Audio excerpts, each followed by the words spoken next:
Un garçon de 7 ans a poignardé son père. Ce garçon était en réalité un démon. Le lendemain, grâce à une surveillance, plusieurs personnes ont découvert la situation. Il semble que le diable puisse prendre l'apparence d'autrui, et son pouvoir magique a également augmenté. Ils ont donc fait appel à l'exorciste le plus puissant. Il a ensuite appelé Lisa à l'entrepôt souterrain. Il s'est rendu à l'aéroport pour rencontrer le professeur. Avant de partir, il a dit à l'homme que la fille aînée était désormais le diable. Il lui a demandé de surveiller ses mouvements, car il avait ajouté de l'eau bénite à l'eau le matin. Seule la fille aînée n'en avait pas bu. L'homme est ensuite allé à l'aéroport pour voir le professeur. Ils sont rapidement rentrés chez eux. Mais ils ont été attaqués par des corbeaux en chemin et ont eu un accident de voiture. Le véhicule a dévalé la montagne. Tous étaient inconscients.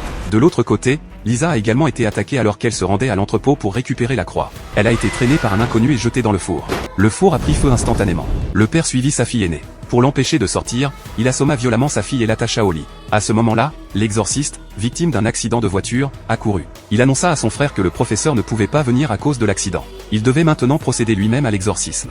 Il versa d'abord beaucoup d'eau bénite et mit les 10 coups. La mère plaça la croix sur sa poitrine et commença à fouetter sa fille avec un bâton de saule. Elle la fouetta 666 fois. Finalement, la mère n'en pouvant plus, elle supplia les deux hommes de ne pas la frapper. L'homme le repoussa avec colère. Soudain, un son étrange sortit de la bouche de Lisa. L'homme pinça le cou de sa femme, pensant qu'il s'agissait d'un démon. La femme l'assomma alors avec une bouteille en verre. À ce moment-là, l'exorciste rit à son tour. Il s'avéra qu'il s'agissait du démon déguisé. Il maîtrisa toute la famille et projeta de tous les tuer. Le véritable exorciste apparut à la porte. Le démon fut instantanément repoussé. À ce moment, la voix du plus jeune fils résonna du sous-sol.